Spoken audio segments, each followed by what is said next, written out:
Hello, and welcome to ShePak Unleashed. I'm one of your hosts, Tania. I'm Nichole. Welcome to your weekly dose of candid discussion and the pursuit of finding your tribe in this journey of motherhood, womanhood, and sisterhood. I'm Ashley. Join us as we leave no stone unturned. In each episode, we have heart-to-heart conversations that aim to challenge and empower one another. I'm Jenny. No more waiting. ShePak Unleashed begins now. In this episode,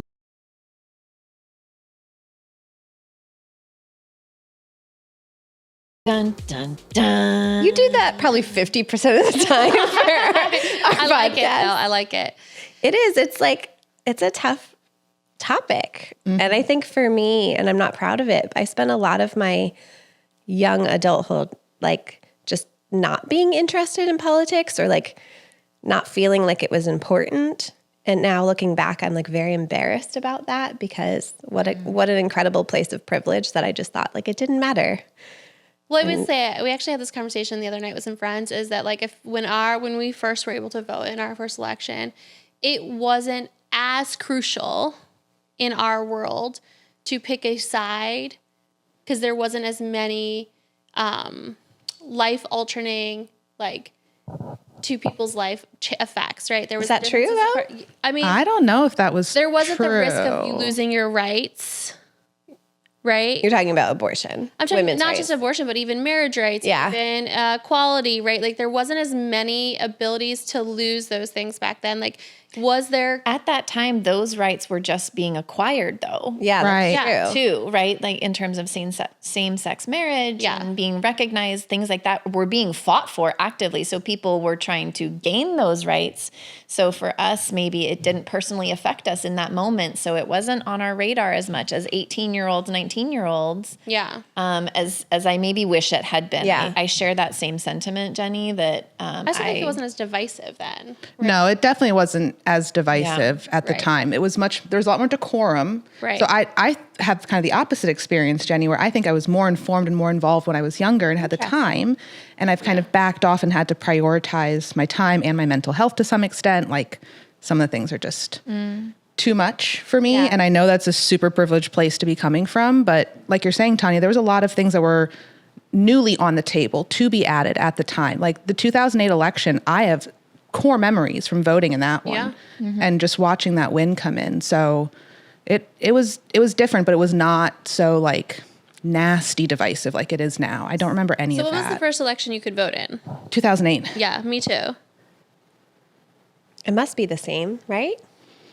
We have several years. Between I know, but I wasn't Couldn't- prepared. couldn't I have- remember doing 2004, I guess. absentee voting when I was at college. That must have been 2004. Yeah. Because my first election was the Obama election that we could Oh, vote I don't in. think that was my first one. Yep.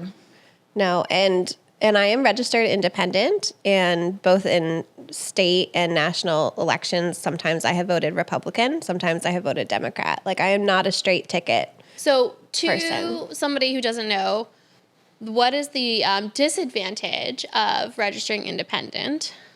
I wouldn't be the one to ask, but in the state of North Carolina, for me, the advantage of registering independent is that for the primary elections, particularly for presidential election, I can walk in and choose which ballot I want. you still have to choose one or the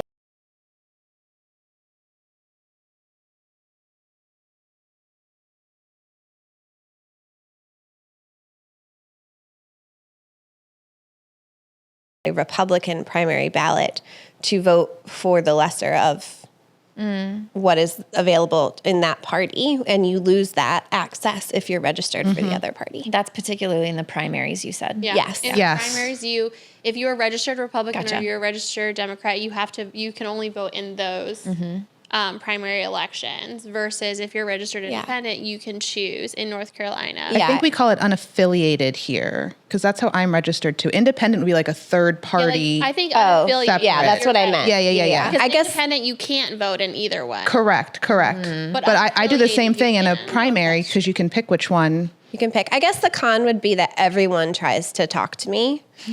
So I get all the door people and all the texts and all the phone calls. Everybody just tries to win you over. I've got some very interesting mail this season. I am not the demographic for this, but that's cute that you But think I think there is For me, I feel like there is an inherent risk if you just walk in and you're like, I identify as Democrat and just vote Democrat straight down without doing your research. Like, and I pride myself that I don't think there's ever been an election that I have done that for either party.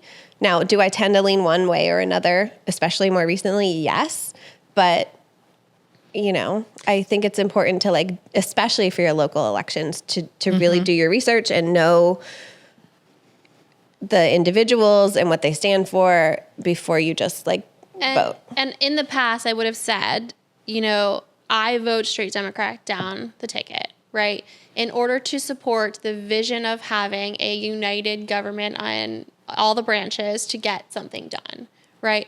But here in North Carolina recently, we had a Democrat in the Mecklenburg area that was voted in Democrat and actually switched to the Republican Party after voted in. Yep.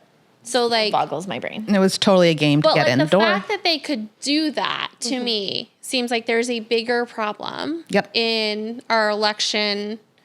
There's lots of problems in the way our elections are done, but like that is one here in North Carolina. I'd say like now you have to be even more careful, in my opinion, than your normal like vote for party. Yeah. Because there are people in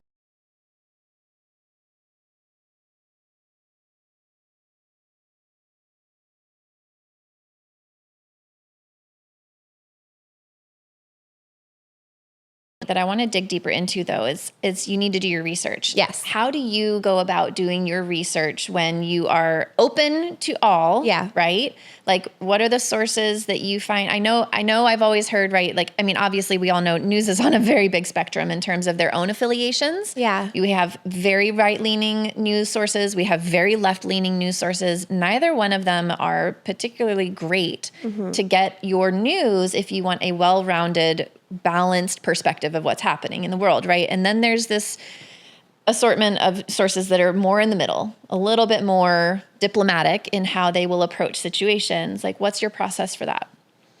Oh gosh, I think we could link a bunch of different sources, and I'm certainly not a political expert by any means, but I don't think any of us claim to be not at political all. experts. No, We can just put that hobby. out I there. feel like we need to talk about it. It's important, and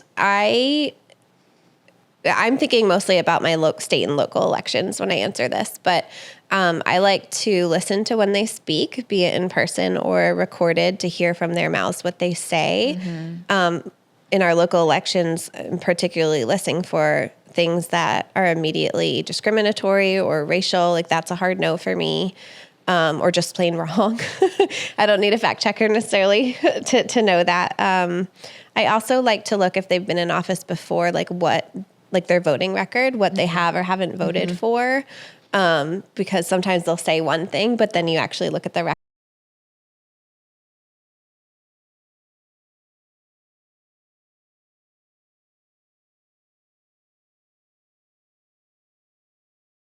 Another. So Yeah. I think if they've been in office before and are for that job are relatively doing a good job. Like I can't remember the title. It was like the wastewater environmental one at the state last time that I voted Republican because they were doing good work. And my personal beliefs that are more liberal in that line of work didn't really matter for that particular job description. Well, that job description could benefit from a mixed slate too, right? Because they need funding, and funding for those kinds of public services usually is more championed by one party over the other. Fair. So it could work complementary. So one source I like, and I don't claim that it's unbiased, right, that I like for local elections is Carolina Forward. They do very much deep dive into current issues happening that may be getting not as much media attention as you would expect they would get for what's going on, right? Like it's a very good local, they talk about the local counties, they talk about the state, not just, the federal thing. This is very much a local source that I prefer to listen to. Do they fundraise and donate, that organization? And they will help put a slate together of who they endorse on Carolina Forward for the primaries and for the general election. And just have a lot of good information about your local things that are happening. Yeah, the local ones are so important.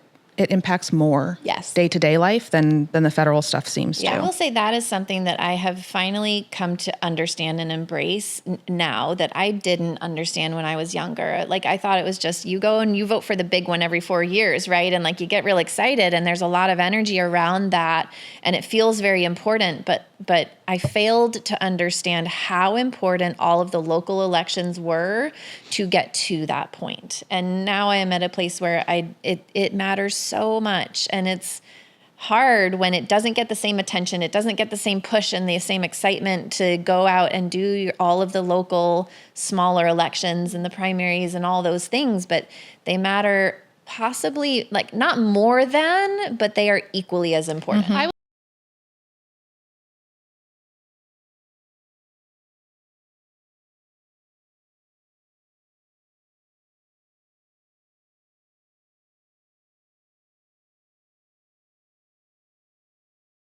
local Senate, your local House are making the decisions now that the federal government is moving things to state by state, right? Your state local elections are even more important because they are making huge decisions. Yeah, there's been a big shift to decentralize. At So the it state level. matters a lot more, and state and locals deciding how they're spending that federal money that gets like allocated to us. So I think one important thing is to think about, I don't know about y'all, but in the last 8 years, I have had a lot of friendships and a lot of relationships deteriorate over politics, right? Yep, likewise. Same. And how do you go about managing those relationships or sort of like phasing yourself out of those relationships once you feel like they're no longer serving you?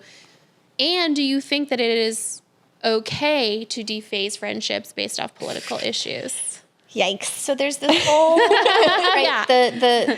I feel like the thing that gets repeated over and over again is like, we can agree to disagree. Why can't we agree to disagree, right? That's fine.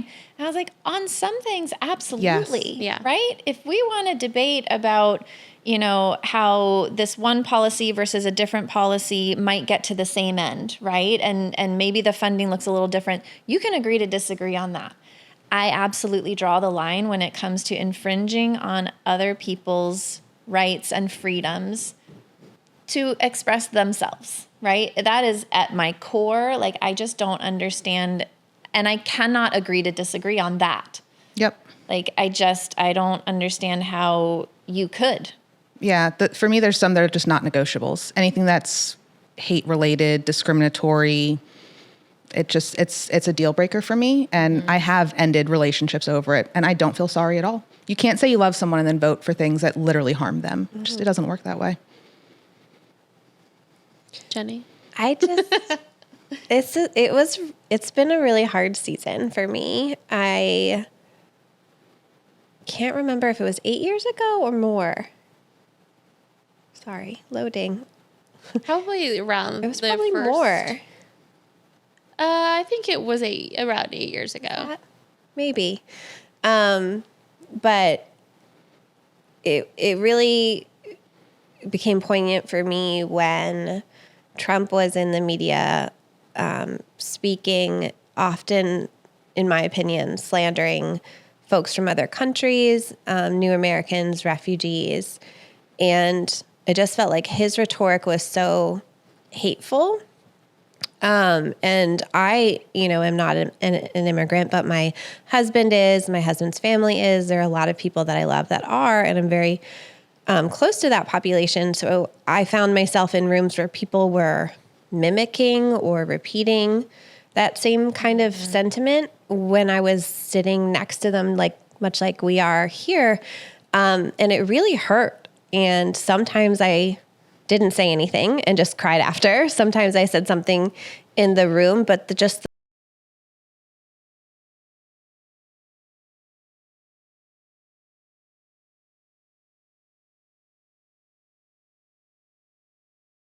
a safe space for folks that might have different opinions about immigration and policy. But that is different than spewing hateful rhetoric about a certain population. I do have friends now that are undocumented in this country for various reasons, some that don't even remember their home country. They are the most polite, law-abiding citizens you've ever known. They don't want to get pulled over because they're terrified. And so like that disconnect with like folks being like, oh, these people from, this country, normally Latin, Hispanic, that are just coming here and committing crimes. I'm like, you don't know what you're to be clear, my husband is a citizen. Like he was a Marine, right? So I think that's another example of like, we're in spaces with like military veterans and my husband is also a military veteran. And I think we just kind of sit in a couple different worlds where I hadn't really seen it until Trump started becoming popular, where people were just taking it away from policy and making it hateful. Yeah. And I think in particular, as a Christian, it's been really, really hard for me to see politicians take, like, trying to weaponize Christianity in a way that is completely against what Jesus and the Bible says about loving your neighbor and being welcoming and inclusivity. Like, they're doing the exact opposite, but then saying it's in the name of a religion. It makes me deeply uncomfortable. And I have in some conversations trying to explain that to folks. I was in like a more active Bible study and no one was trying to be hateful, but I think they were repeating threads of what they heard and not realizing the disconnect. There was a period of time when Trump first came to office where someone did say to my husband with my kids around, like, to stop fucking speaking Spanish. You live here now, speaking to my husband and my children. Where like maybe the racism was always there in the community, but I don't feel like I or my family who are Spanish speaking and Spanish presenting, anyone had ever felt empowered enough to say something to their face before. Yeah. Trump has made people empowered to say the quiet parts out loud. Yeah. So but it was always there. Awful. It was just really awful. And it sucks because like, I also sometimes, like, I love John McCain. There are Republicans that I have loved and I tend to be fiscally a bit more conservative, but this social piece and this weaponizing a religion that I care deeply about is unacceptable. And I have moved away from friendships because of it, and it really still bothers me when I think about it. Yeah, I mean, I have friends that I've been friends with since I was 17 years old that I no longer really spend time with, go out of my way to talk to, spend additional time with because of their choices to vote against what is important to me. Right. And I think that comes into the like women's rights piece that is specifically effective, and it's only getting worse. Like the first woman has officially died from the fact that there was strict abortion laws. Was it Georgia or Alabama? I thought it was Texas, but either way, like in one of the southern states where she died because she did not have access to abortion. Right. And so the fact that people are out there voting for us to not have rights, the same rights that like I had as a kid, and now your daughter, other people's daughters don't have the same rights we did as kids, is insane to me. So like I can respect that you do not believe in abortion. You don't have It's fine. Don't get one. Right? Yeah.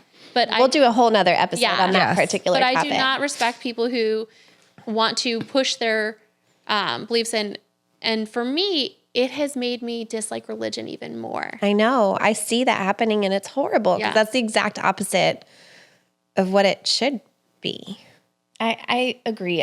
It's unfortunate, right? Like I am not a religious person. I was raised in the Catholic Church, but currently I am not. And that's fine, right? That is something, happy to agree to disagree on those kind of beliefs. That is okay.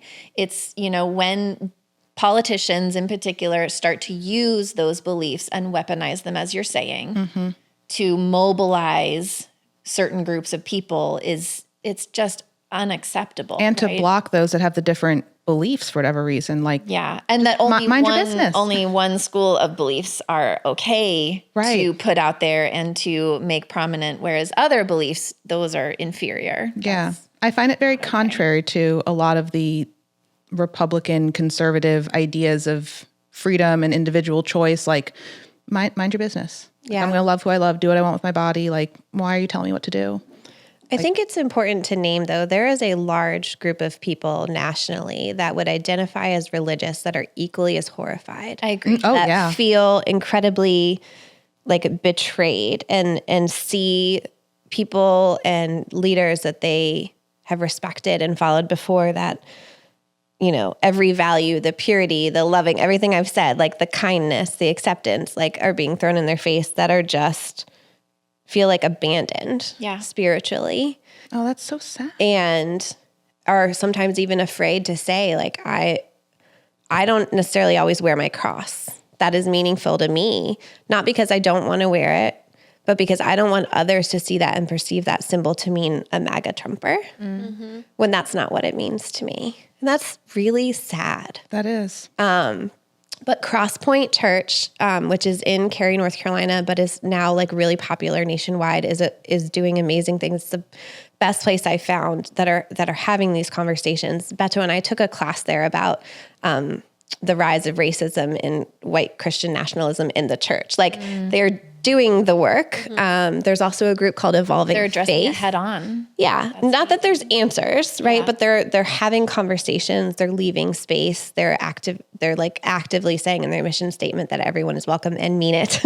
Right. Not like some of the other churches here. So like there are glimmers of hope in that space, but it's just horrifying. I wish more of those people in those groups would speak out. They're scared. They're very scared. Right? But like that is what is causing, in my opinion, the fact that they're not willing to speak out, say things, right, and go against the norm of that. Oh, they are, but like they're not getting any Traction. like Crosspoint in particular is. Yeah. But on a national level, right? Like I will say we've seen more. I would say like at the Democratic convention, there were so many Republicans at the Democratic National Convention this year. I'm pretty sure it's like the first time there's ever been any. I may be wrong about that, but like a significant chunk of them, they're supporting what the beliefs are to show that like it was the first time I felt like the Republican Party was really saying like, it's not all of us. Yes. Like, Yeah, that was we're a big statement. Yeah. It's not all of us that believe this, right? We are divided as a party and we don't all believe in the extreme racism portion of what's happening in the Republican Party. I definitely think that it is going to require people at the top national level to speak out, right? And to get those movements going. I also believe that it is these smaller conversations, the same way that all the local elections impact and rise to the presidential election. It's all of these little conversations that are going to also help to shape the future and hopefully combat more of those the rhetoric and the comments, right? It's going to take more of us speaking out against those when we hear them, even among our friend groups, which is extremely uncomfortable. And I will be the first to admit that I have tried to bow out of all political discussions. Like it makes me so wildly uncomfortable. Like I am uncomfortable right now talking about it. And to the point where, you know, our family has become kind of a don't ask, don't tell situation around politics. Like we don't talk about it. And hi, Mom and Dad, I think you might be listening to this right now. And we could talk about this after. Oh, God. But it makes me so uncomfortable. But I do remember distinctly, possibly the first time that I had a very deep political discussion with my parents was when Trump was running for office. The first time, right? And I understood the draw of wanting a non-politician, right? Someone to buck the system, someone to shake things up and to get the politicians uncomfortable, right?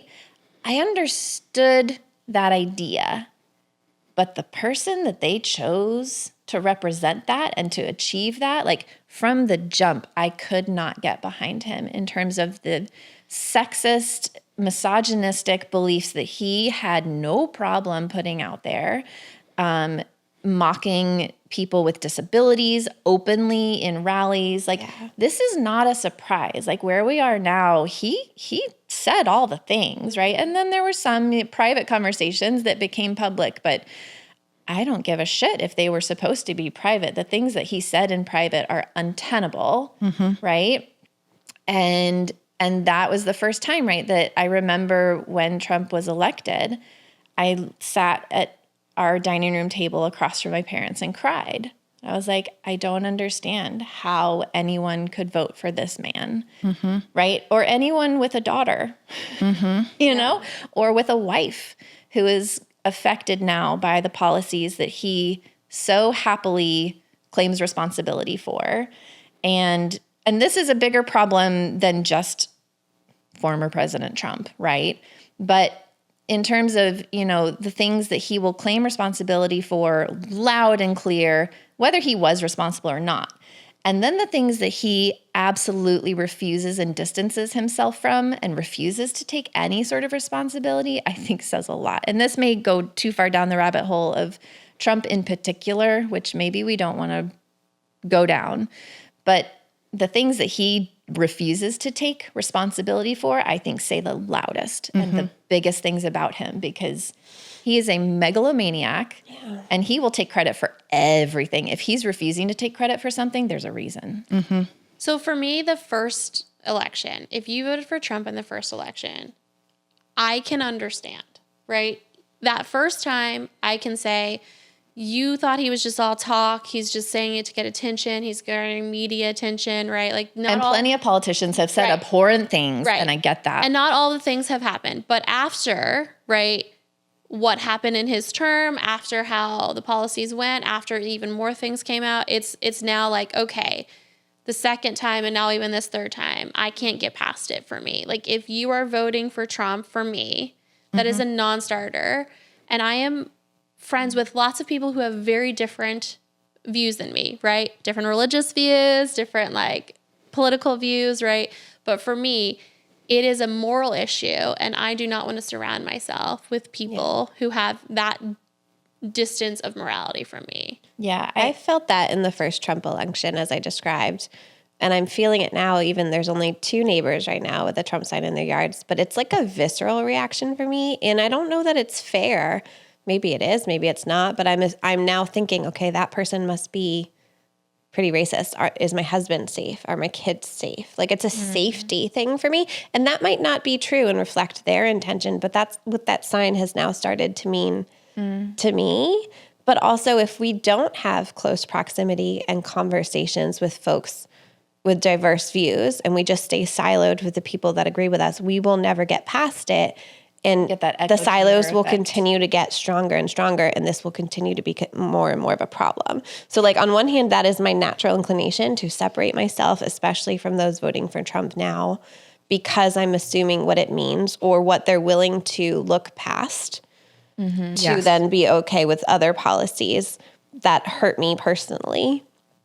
But if we don't have conversations across parties, it will only get worse. Yeah, we have the conversations, but like there's some things that just, I don't know. If you're going to vote for that guy, you're signing up for everything. You can't say, well, I'm voting and I agree with everything, but this one really racist piece of it, like that racist piece hurts me and my family and my loved ones. And is like, are you really willing to give that up? And that, to me, we are not able to be in the same room safely together. I don't want anything to do with you. I feel very strongly about this one. Like, people who are at this point are still backing Trump. No. So, it's not okay. Do you think that's because you're not white, Ashley? Probably. I've been dealing with racism, like, personally since 9/11. Yeah. So it's, I grew up in a 95% white on the census town. Like, everyone knew I wasn't. And I get like I'm passing.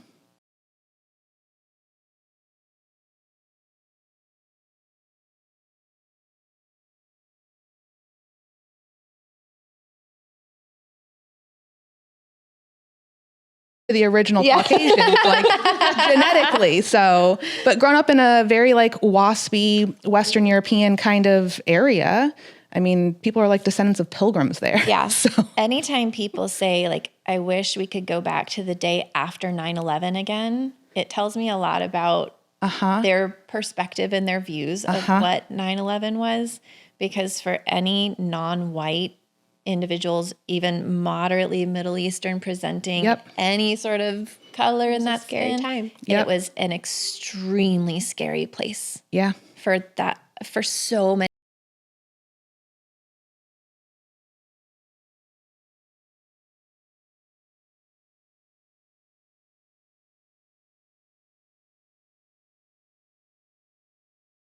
wonderful. so much ugly that was happening around that. And It was. And I was scared at that time because my grandmother's green card, I think, had expired. And I don't know if my uncle's green card was valid or not at the time. Neither of them were citizens. Only my dad was. So I'm over there thinking, "Ooh, what's going to happen now?" And so when I see like the Hispanic community being impacted by all of this immigration nonsense and all this racial rhetoric, like I feel very deeply for that community because it's so fucked up. I mean, I went immediately and got everyone, including my 1-year-old at the time, passports. Yep. And started thinking about what is our plan B. That's how, which is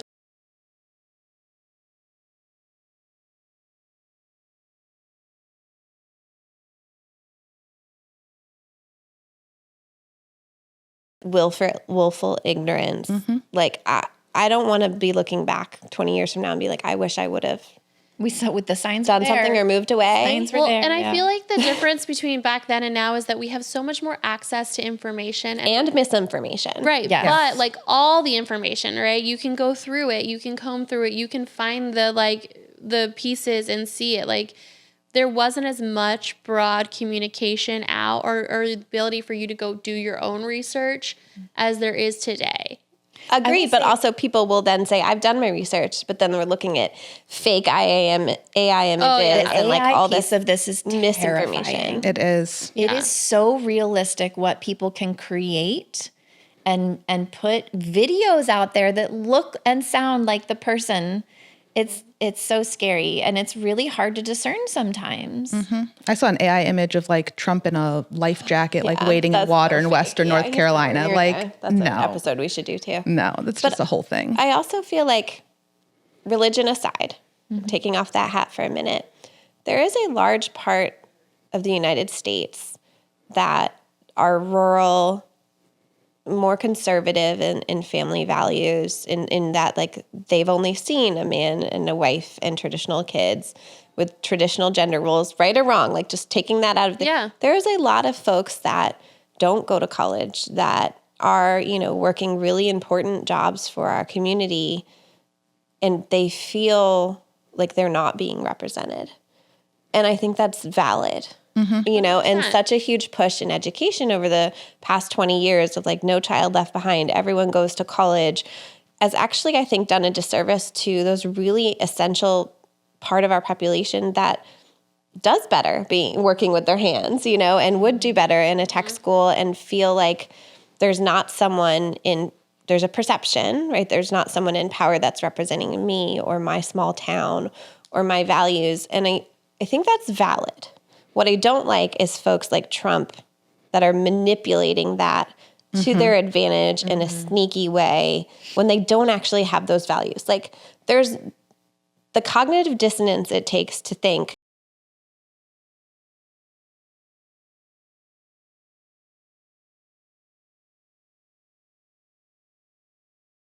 lives, many kids, like those things do not compute. But like the validity is that like there are lots of people that feel like they want someone to have a seat at the table representing their values. And I think that's valid. Yeah. I don't think that Trump is that person. I don't think that Vance is that person. And I think they are playing on that population. They are, because they're talking about it at least, I think Democrats, liberals, whatever you want to label it as, need to get into more of a yes and kind of way of talking about things so those populations don't feel left out. Because I think if you really dig into their policies and the specifics, it will help those people too. Like there are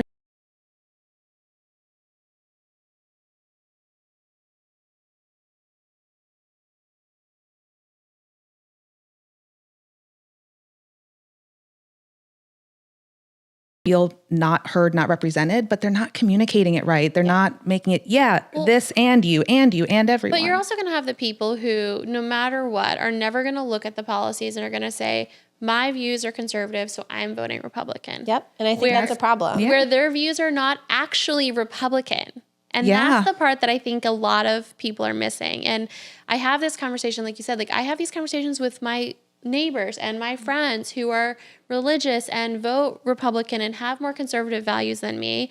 And I say, what part of that though? I want to ask questions. I want to know more. So like, I try to come across the conversations as more like knowledge gathering and less like defensiveness so that I can actually hear like, well, that's actually not the policy, or you're actually thinking of the Democratic policy on that one, not the Republican policy there. And so for me, it's really digging into like, is it strictly, because it's mostly the abortion, right? People are voting because of the abortion, mostly, in my opinion, of what I've heard. They vote Republican because they are religious and they believe abortion is wrong, no matter what any other policy is, because that is their belief, and they are pro-life.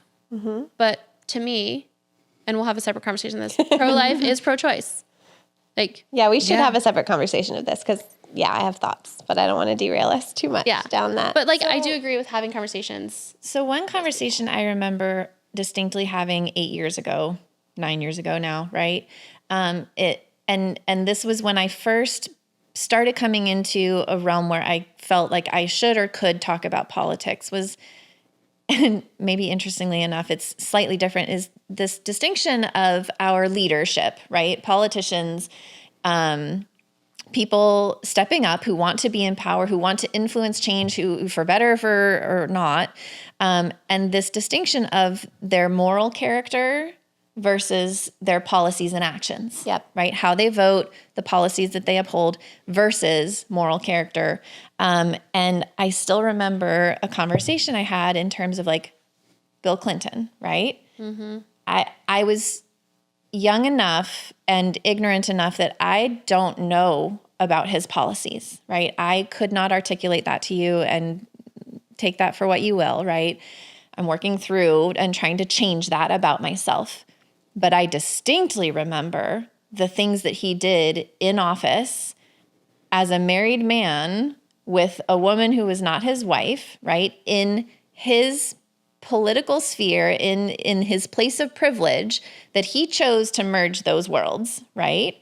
And that I could not get past that. I was like, he's a terrible person in my brain. And I don't want people who are okay with those sort of moral choices representing me, right? I don't believe that is who I want.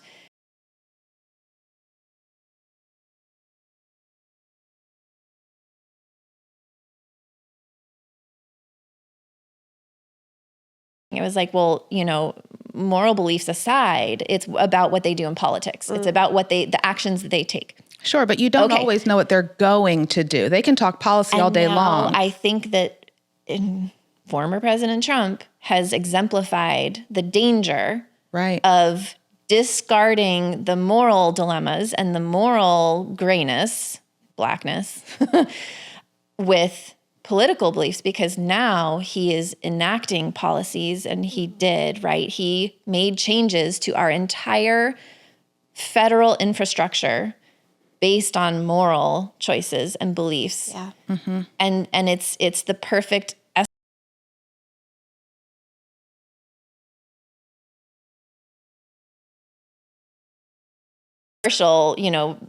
decisions. And it's really hard for me. Like I don't know. I don't know that I can articulate it as well as I would like to, but like I think it's impossible to entirely separate a person. And that's why I still, again, like anyone who is voting for him a second time around, fool me once, shame on you. Right. Fool me twice. Yeah. I don't know. It is really hard to separate, because they can say, I'll do X, Y, and Z in this and that situation. But until they're faced with an unknown situation, that's when they pull in their morals and their values, their personal stuff, because they don't know what they're going to do. They've never been in that situation before. So it does matter a lot. And I know we've had a conversation about this, specifically the Bill Clinton piece or whatever, where it's like, for me, I can get past the infidelity out of him, because that's a private marriage problem. It did not affect policy or the country, right? What he personally did in his marriage, and then that was a private event, right? Like for but me, what about the abuse of power? Like if he had stayed, like would he have eventually? Was there a world in which he might have, destabilized the protections of marriage because he didn't believe in them, right? Like. I know it's an impossible question to answer. Right. Right. But for me, those things, in particular, I can look past to say, okay, you made a poor choice. Nobody is perfect. Everybody has issues that happens. And I don't expect anybody out there to be perfect, right? And make the right decision every single time. But I do believe there should have been consequences for his abuse of power. Right. Right? But a young woman, yeah. Well, I also, can we just stop for a second to say how much I love that Monica Lewinsky has like redefined all of that, and her new like campaign with information on like workwear attire is like pinnacle amazing. It just like, I love it. It's like bringing back the embodiment of the like owning it as a woman. But my point being, like, there should have been consequences for the abuse of power, that, whatever. But it was more blown up that he had an affair, right? I will say, and this maybe lots of people might disagree with this. I do hold those in power to a higher standard because they have chosen to elevate themselves to a place of power where they are impacting my life, right? And the choices that they make can and likely will impact my life. So this is an interesting question for you then, for like somebody like Jeff Jackson, right, who is running for North Carolina state attorney. He voted to ban TikTok, right, while he uses the TikTok platform, right? So what he did and what he feels is something that does affect you.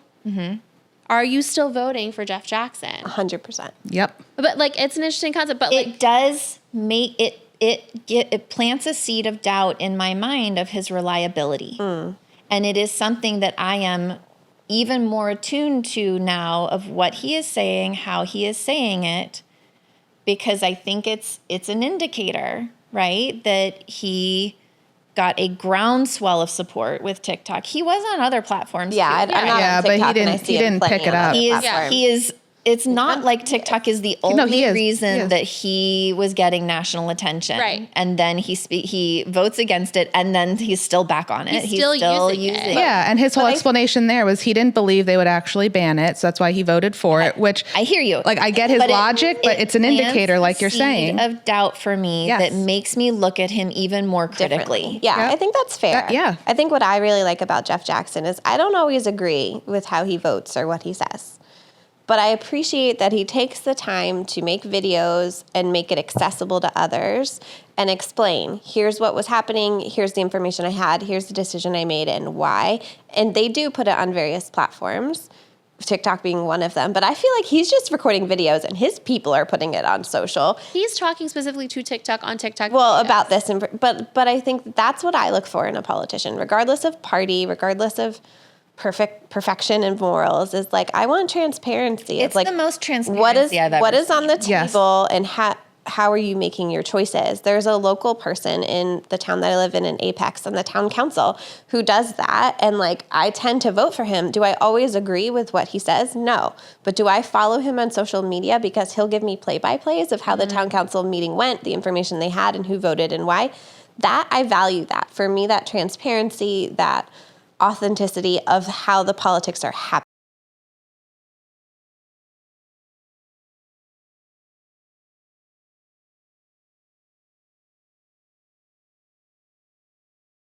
I mean, 2008 was like early Obama being all over social media and stuff. Like right, that and, was like, very the early ability to days. be as transparent as they are now was not accessible, right? It wasn't an option. Yeah, it's a Love it. very different landscape. How I are love we it. not talking about like people who think that Trump didn't lose the second time in the insurrection? Like, how has that not come up if Bill Clinton has? Well, no, I mean, I think That day to me, I was horrified. I could hardly Yeah. work. I was scared. And then in the debate where they asked Vance if he lost, I'm looking to the future. avoided the question, like horrifying. Yes, that is also a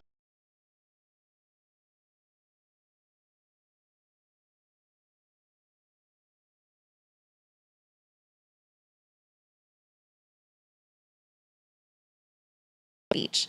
I watched it live. Now, if the networks did anything tricky, I don't know, right? Which speech are you talking about? On January 6th. Trump's speech that Trump's day. speech Yeah, on that day, Yep. right?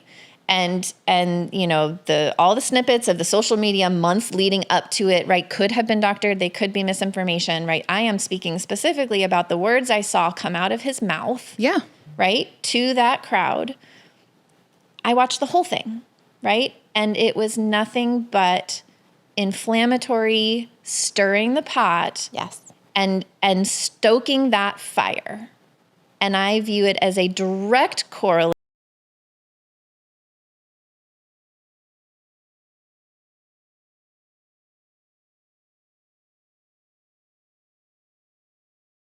I was just hired to do a speech that day.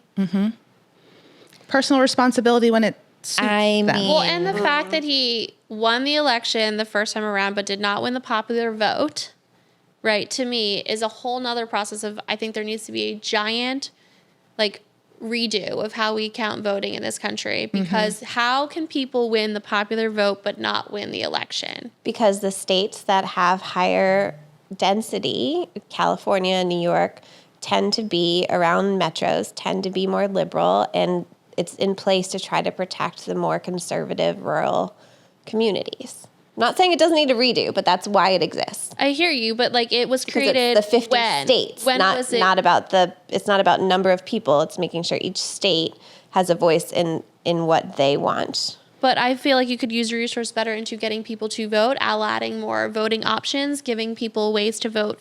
Even the number No, I of hear like you, but even the electorates is number of imbalanced. people. Well, yeah, I don't disagree that there might be a reason to look at it again, but be careful what you wish for because it could backfire. 100%. I hear you, but like the How would popular it vote, in backfire? my opinion, should be the one who wins. Right. That's why I'm asking, like, When the how would it majority backfire if of we the don't do people that popular live in vote? the country want something, and it is not happening because they're not taking the vote of the majority of what people in this country want. That is my problem. I don't have the numbers in front of me, but I'm pretty sure if you take the places that are metros like New York City, California,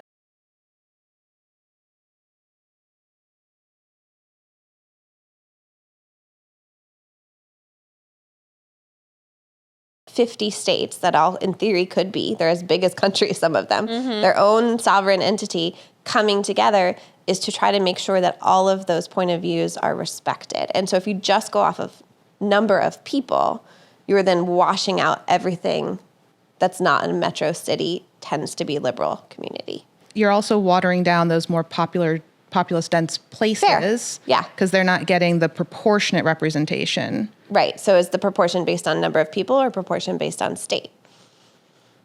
I'd be interested to know how I don't know how other countries do it as much. don't either. Yeah, like I am not educated enough to know. Like I'd be interested to know how the other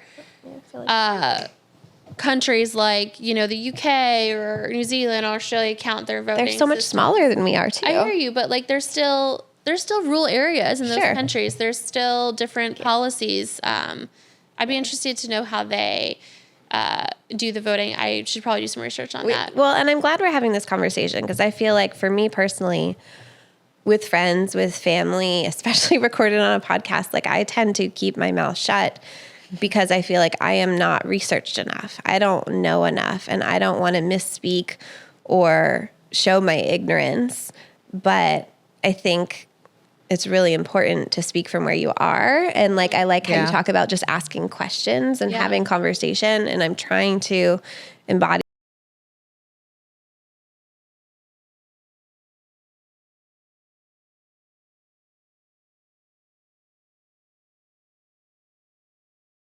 for myself. Yeah. Because I don't think the folks that are loud and at their table necessarily are always as researched and informed as No, they're not. I would want them to be. Nor do they have Yeah. the firsthand experience. Yeah. So I don't know. I haven't even watched the debate yet. I want to. I'm talking about the vice presidential debate. I need to. Like that was great. just last week. But I have, some concerns. I've heard people on my social media talk about how Vance was so polished and he did so well and he clearly won. And again, I haven't watched it yet.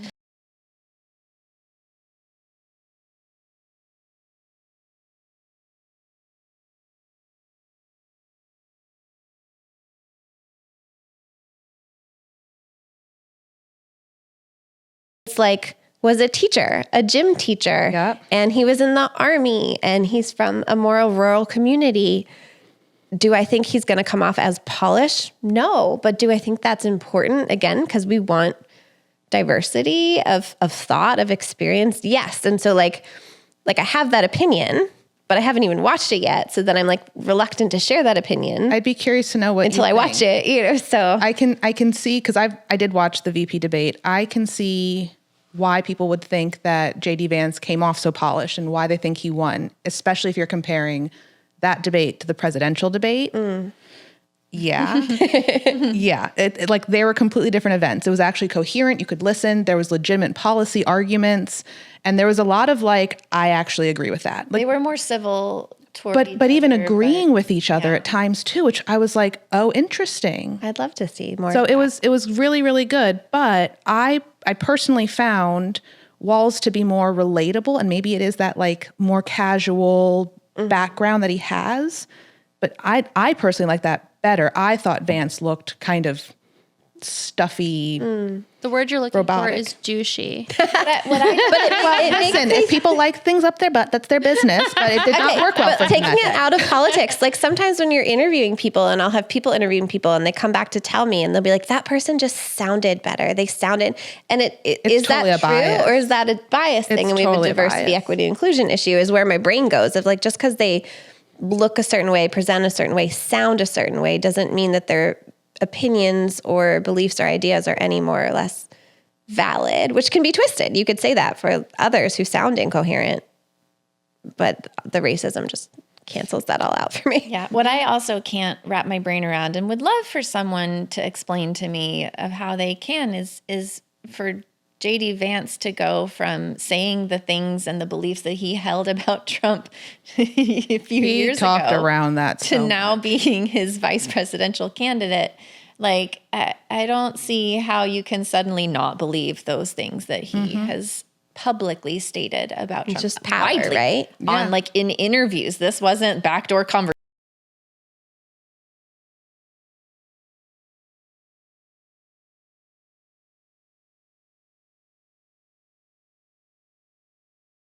Trump's former vice president doesn't want anything to do with him, and the people that worked on his staff, like that is, you asked me how I do my research, that is meaningful to me. Powerful. Yeah.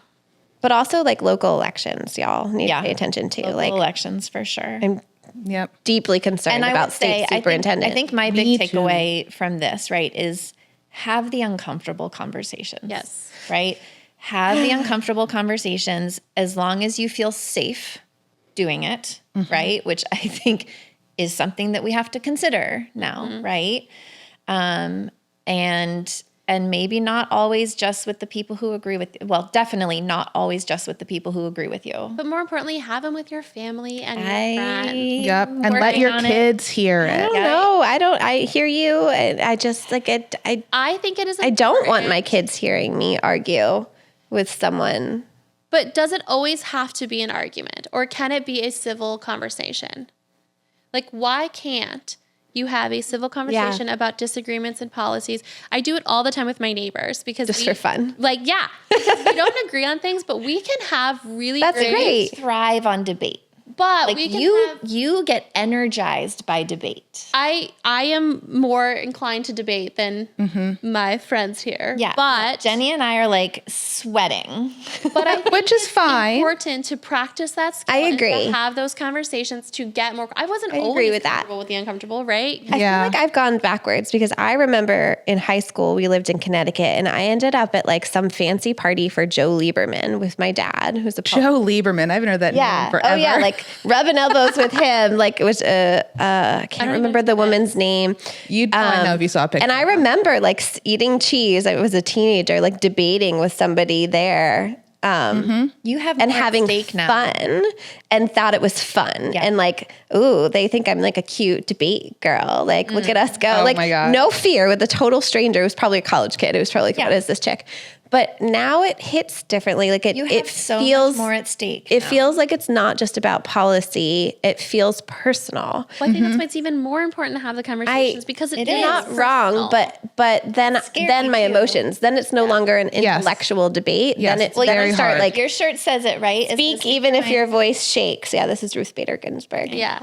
So I'm trying, but I think that's the flip for me is as I've gotten older and I have a family where these policies feel personal, it's hard for me to maintain an intellectual conversation with someone who's then negating the existence of my family. But I don't think it always has to be intellectual. It is okay to be emotional about these topics because they are emotional.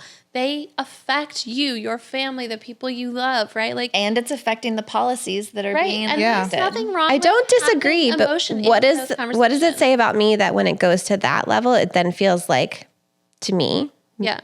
unprofessional, ignorant, interesting. unprepared. Yeah, that's something to unpack. That's something to Jen. unpack. You and I both have a That is a lot to unpack around feminism. on this one. So much. Yeah, I don't know. Like, you're not wrong. I but do wonder I if the other fear- people don't know it's emotional, though.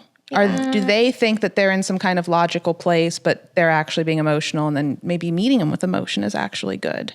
I don't know. I had one night when I sat down with a group of females trying to explain some of this years ago, and I started crying, which is unusual for me. I was horrified. And I feel like they just looked at me like with some mixture of like shock and like horror and like really didn't talk at all. And it That was says very so much awkward. about them. Maybe That not is a all of giant them. group setting, but maybe It wasn't a giant group Well, you're setting, talking but it about- was like similar to this, women sitting in a more circle. women though. You're talking about like 10 women and Not that night, but yeah. and in a religious setting.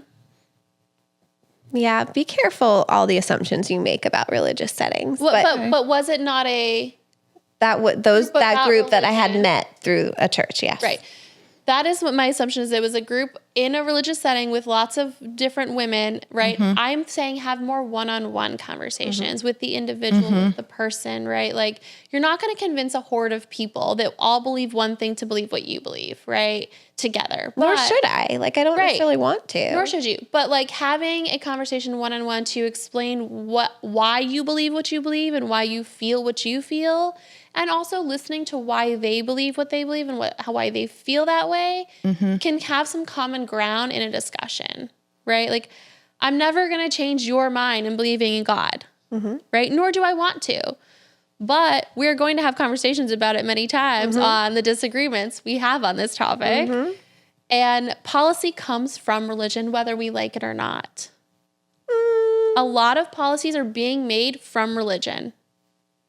I don't agree with that statement, but I hear what you're thinking about abortion and you're Not thinking about just abortion, same-sex marriage, talking about like, Anything related to social services. right, social for me. services, anything about like adoption, right? There's a lot of policies being made that are being backed by a religious tone. maybe. Yeah.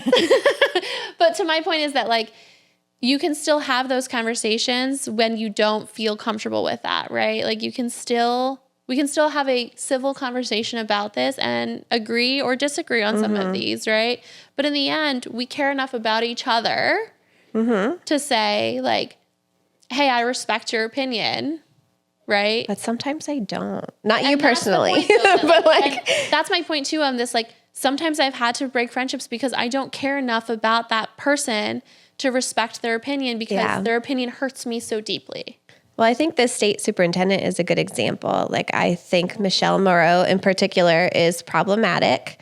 I don't want to go too far down that route, but she's said and done some things that I think are horrific in terms of racism and ignorance and not really understanding how schools work. How could she understand? But- She's not part of the public school system Well, in any way. right? But then who am I to say anything? Because I am currently not part of the public school system, But you and were. But you have my kids been. are at a private school right now. So I feel like a hypocrite to then stand up and say like she's problematic. Not that But I have does those she same have beliefs. past experience like you do. No, Right. you're immediately more qualified. That's the one. I'm already remembering the moment I felt when Trump was elected, just like shock and horror and wanting to cry. And I think we went to a cabin and like watched the Hillary Clinton documentary for days to like process and eat chocolate and cheese. But like there's certain elections where I'm like, that I could feel that way. Obviously the presidential one is a big one, but that one for me is something that I'm going to be watching that one a lot this season. I think you have to be a part of that group to have opinions on the policies that group makes. Maybe, but I feel like the authenticity is better if someone, but I think but in that case, right? I love that all men around a table are making choices about women's bodies. This is like an over exaggeration, but like just the visual. No, I think a woman, at least, if not 50%, should be at that table. I feel that same way. Like I don't currently work or have kids in a public school, so I would feel more authentic having someone who's actively engaged in a public school setting. I see what you mean. Debating like against this particular individual. Do you think all men should be excluded from the conversation? No. Okay, and it's a similar conversation. Like, is this the voting guide? Yeah, this is my voting guide that I got from the Chatham County Democratic Party. Chatham Democrats in case guide. It wasn't clear. I vote Democratic. I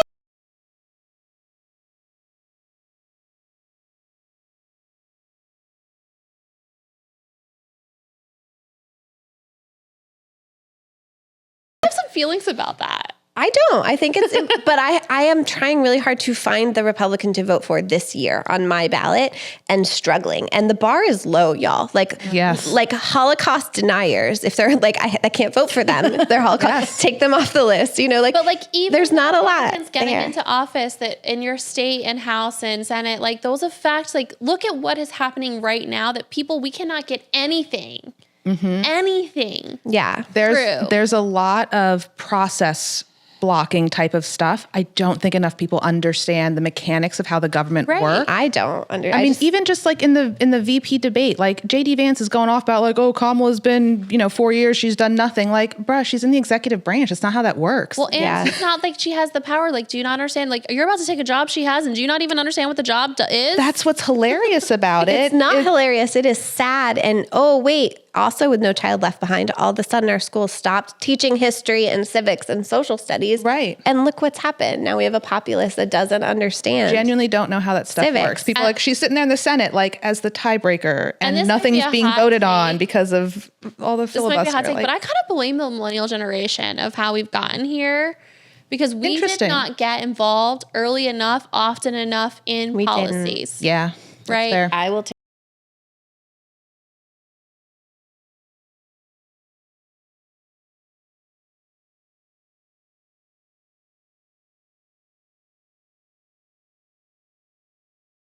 until we're in our like late 30s, right? I see the newer generation doing more than the millennial generation ever has. We were raised in a season though where like our parents, mostly boomers, older Gen Xers, like they were still benefiting from the earlier policies. So we had a, relatively speaking, decent childhood. We didn't have to worry about it. Exactly. Right? Like, and all of a sudden we're like, hold on, everything just shifted. Like we're in another dimension. We need to vote. Yeah. Like it's the whole Project 2025 stuff. Like you gotta know about it. Like months ago, I was at a meeting with older women in an ed tech context that were like, y'all, do you know about this? And at that time I didn't. And most people on the call didn't. And they were like, we have to do a call about, you need to know. Like, yes. And it wasn't from a values-based position. It wasn't from a vote this way or that way position. It was from a awareness and informed. And I really respected that. And there was a woman on the call who's, I don't want to assume her age, but like could be retired and isn't yet. That was like, what are you going to do about it? Like you need to, we've done our work. And I was like,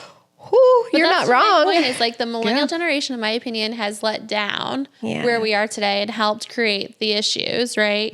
Because we did not get involved early enough and often enough, right? As a generation as a whole. Things kind of got away from us, it feels.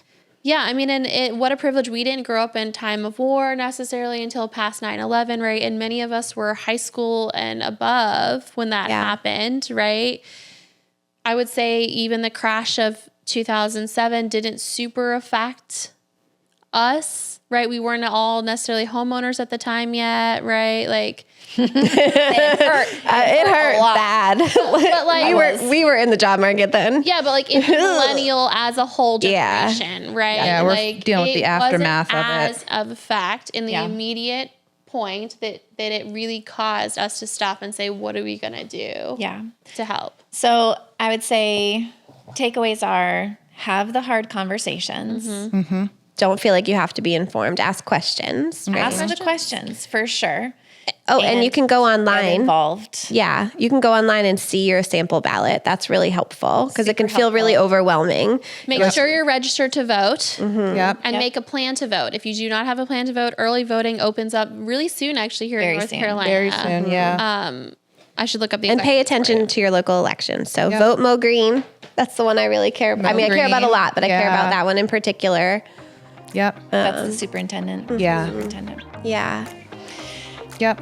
Well, if you've hung on this long, we really appreciate it. And I think that this is really important. Obviously, we all feel very strongly about it and are at different points in our journey with our comfort of discussing politics. But I think we all agree it is wildly important. So, and we want to make sure that we are doing things now that will make a better future for our kids. And I can't wait to see the comments on these social Oh, media posts. boy. So follow us boy. at ShePak Unleashed to see all of these clips and comments. And let's hear your opinion, good, bad, or the same, indifferent. I want to know what you guys are Have a thinking. respectful discussion. Respectful, discussion. please. Yes. I want to know that you're registered to vote, you have a plan to vote, and early voting opens in North Carolina October 17th. So make a plan. Oh, that is to soon. Vote. And if you don't have a way to get voting, there's definitely lots of services which we'll link below to help you get to a voting poll. Thank you for being a part of our pack. This is Ashley, Jenny, Nichole, and Tania signing off. Go vote.